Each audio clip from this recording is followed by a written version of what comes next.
All right, today we're jumping into a book that's, well, it's pretty controversial. It's called Primal Seduction, and it offers a really different take on the whole alpha male ideal. It's proposing a completely new kind of masculine archetype. So let's get into it and break down exactly what that means. Right out of the gate, the book hits you with this. This is from the introduction. It's not just saying, I don't want to be a follower, it's also saying, I don't want to be a leader. With just one sentence, it basically takes the entire social ladder that most dating advice is built on and kicks it to the curb.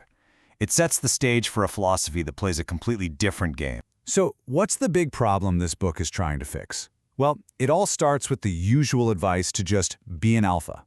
The book argues that this whole path, which is all about being the top dog and leading the pack, is actually super restrictive. For a lot of guys, trying to force themselves into that role, it doesn't just feel wrong, it feels totally fake. The book lays out the traditional social structure like this. At the very top, you've got the alpha. He's the king, he calls the shots. But, and this is a key point, he's also kind of trapped by all the responsibility and the constant threat of someone trying to take his spot. And then below him, you have the betas. They're the followers, the masses who just live by the rules the alpha sets. Is a very simple, very rigid structure. And this brings us right to the book's main point. What if that's not you? Forcing yourself to be that alpha guy is like trying to wear a suit that's 3 sizes too small. The authors argue that putting on this act, pretending to be someone you're not, isn't just awkward, it's the single biggest mistake you can make, because it's not authentic. And this is where the book's big idea comes in, the Sigma male. He's not presented as just another rung on the social ladder. No, he's the guy who looks at the ladder and just decides not to climb it at all. He exists completely outside of that whole alpha/beta power dynamic. So how does the book actually define a Sigma? Well, he isn't defined by his relationship to any group because he doesn't really have one. He's the lone wolf, the independent operator who charts his own course. He's just not interested in the power struggles that the rest of the pack is obsessed with. Okay, so here's where their approach to attraction really splits. The alpha attracts women by being the leader of the group. His status is his main tool. The Sigma, on the other hand, attracts through a powerful, direct, one-on-one connection. He basically ignores the group and creates his own reality with the woman. It's a shift from social power to pure personal presence. Now, if this all sounds a bit abstract, the book gives us some really familiar examples to help lock it in. Think about Clint Eastwood's Man with No Name. He wanders into town, doesn't lead anybody, but he completely owns every scene he's in. Or think about Wolverine from the X-Men. He's the ultimate outsider, totally operates by his own code. They aren't leaders, but they have this undeniable gravity to them. So this brings us to the actual philosophy behind it all. The book really hammers this home. This is not about learning a new set of pickup lines or tactical tricks. It's about a deep, fundamental shift in your mindset, how you see yourself, and how you move through the world. And this right here is the absolute cornerstone of the whole philosophy. Being, not doing.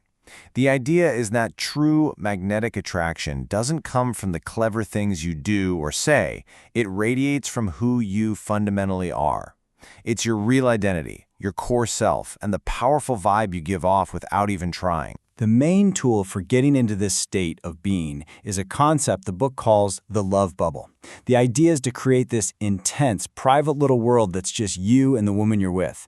It's about forging a connection that's so strong and so focused that literally everything else, the people, the noise, the room, it all just fades into the background. And to build this mindset, the book lays out these cornerstone behaviors, and you can see how they build on each other. It all starts with an internal feeling. A pure, raw, unapologetic desire for women. That genuine desire then becomes the fuel you use to build a strong identity, one that doesn't need anyone else's approval. And what holds all that together? Brutal honesty. Being real with yourself and with others. It's like a domino effect. This quote just nails that whole idea of independence. The Sigma philosophy is all about creating your own value system. You're not trying to live up to someone else's idea of what's cool or successful.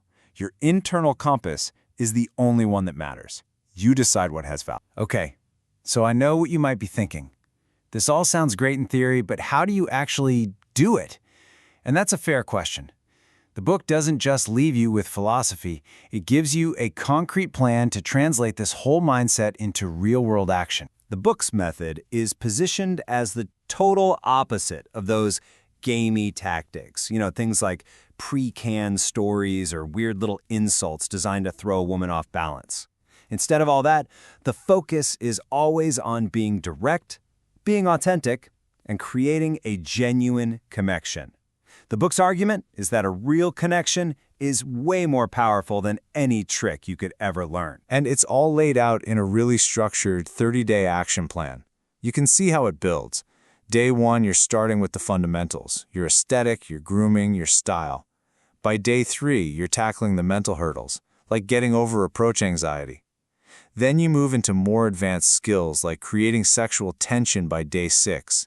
And it all builds up to what the book calls Operation Get Laid, which is really about applying all of these skills consistently. So ultimately, this entire philosophy, everything we've talked about, it all boils down to one single powerful question. Is true confidence something you have to build from the outside in with tricks and status, or is it something that's already inside you just waiting to be unlocked? That is the core question Primal Seduction asks all of us to consider. Thanks for watching The Explainer.